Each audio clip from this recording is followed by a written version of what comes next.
Of course, you can be proud of your heritage and your culture. Of course, you can honor your ancestors and predecessors. But it is also important to evolve from the pain, the loss, the resentment, and the bitterness that your history still imposes on you from a cellular memory. The wounds of our ancestors are affecting us today in how we live with all people different to us because of historical atrocities. Many of us suffered discrimination in some way or other, and because of our survival instincts, identified with the wounds of that discrimination and how it impacted us. Whether we are white, black, yellow or red, we all have hurt each other trying to survive. Because of our survival instinct, each culture feels intensely connected to that history that they suffered, both because of loyalty, a sense of identity and belonging, and because of the struggles and painful narratives connected to them. All nations and cultures have had to become survivalists to some extent in the world where everyone had to compete for the morsel against each other. The competition and survival strategies every nation and culture invented and used to make a mark in life required them up till now to hurt and oppress competitors, people of difference, or they became victimized and gagged for their own survival and assertion of their worthiness. The survival strategies used to impose on others were sometimes subtle and sometimes monstrous, using wit, cunning, or violence. It helped to cope, rule, or survive, but it has brought us to this point in history that we can no longer sustain life on earth with this self-centered, fundamentalist competitiveness. These strategies has become so insidious that it has penetrated every modern day company and system, even educational systems and others. Not any one culture or system is meant to stand alone, bringing in only their own kind. This breeds hatred and fuels hurt, fundamentalism and resentment all the way around. We may all be different, but that is the point of the universe. Each difference brings a gift to complete the whole, if only we can see this truth. When we keep on excluding ourselves from recognizing the other's gifts to the whole that we all belong to, we break ourselves and perpetuate that hurt and hate.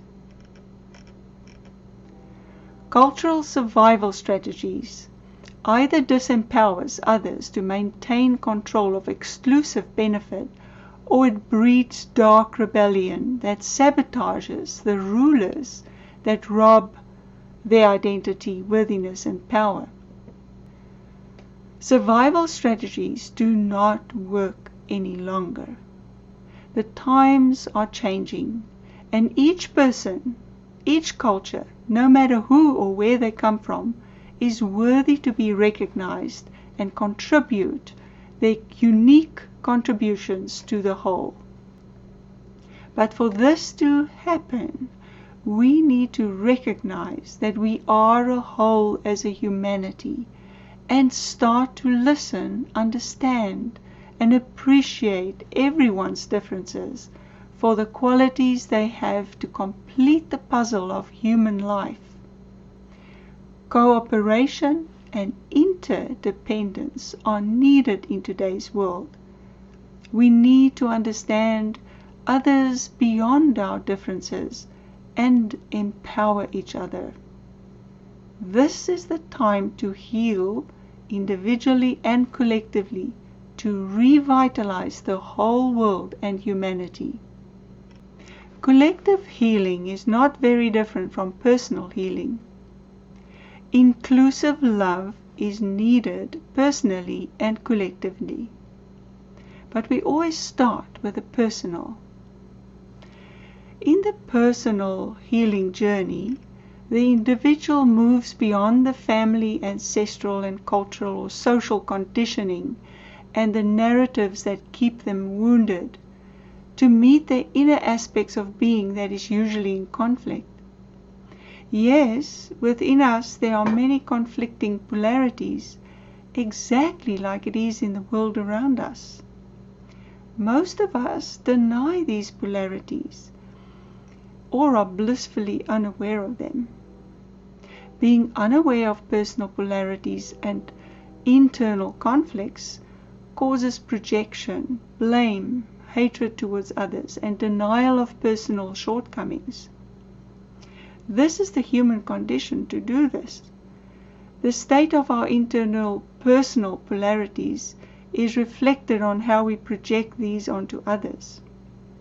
For instance, unresolved internal conflicts and wounds are perceived as the people or issues on the outside of us and as not belonging to us, especially when it is people we do not agree with or feel that we are different to them.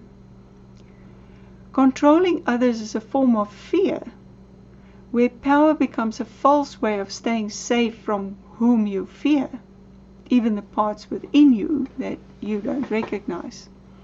Money or status and even educational titles can be a form of power that serves the same goal, to elevate yourself beyond another, as a defense mechanism, as a way of denying your internal incompetencies or fallibilities.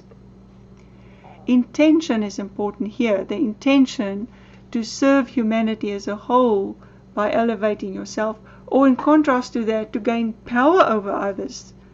That intention makes a difference. Conflicting needs between our instinctual, emotional, and intellectual sides are sometimes promoted by cultural ideas or beliefs, which then become so ingrained that we become vitrified and stagnant, and we are unable to grow or develop beyond a certain era. There is something far greater than the cultural and the familial or the personal in the human psyche, and that completes the individual's wholeness. It is an unconditional love for all the polarized parts inside that psyche that we have, that represents also the outside universe with all its elements and parts. And this love I'm talking about is greater than human love and only comes from a divine source. Human nature struggles with the divine parts because they express themselves in us as struggling polarities. These polarities create a divine conflict, which purpose is actually for us to become creative. These conflicts are sparks that initiate union, if only we listen and do the work to see that. The universe is a union of opposites that functions cooperatively. Every aspect and element have its place and its task. And the qualities that makes up the psyche and the personality are both good and bad, positive and negative as we experience them, but they are exactly the same as the universe having to cooperate between these polarities. So what is inside is exactly as what is outside of us. We heal by completely, unconditionally accept all these parts and their contributions to life. We heal our roots by understanding and acknowledging the reality of our humanness and our survival instincts, but also our fallibilities and the sins against each other. We can then go beyond the pain and grow into wholeness bigger than our humanness, connecting to the divine essences present in each of the qualities within us and also within each other. Now, justice is important to achieve, and there is a time when we need to speak up against justice, but then we also have to heal. Everyone partakes and participates in this healing process. Collectively, it cannot be done alone or in one culture only. To heal means that everyone involved, perpetrators and victims, cannot stay reveling in their historical pain. The memories of injustice we carry in ourselves need to be healed, because if it does not, we only repeat and confirm the fallible identities of who we think we are, and that keeps us bitter, revengeful, and it propagates hate, greed, and the desire to overpower and prove ourselves in some way or other. Healing helps us to grow beyond culture, personal or familial identity towards our divine reason for being on earth. We can keep our identities and our differences, but we need to know that we are a divine whole. When we heal our roots, we are ready to heal our personal relationships, how we connect with our loved ones. And then, when those relationships are healed, we are ready to relate to all people in our environment.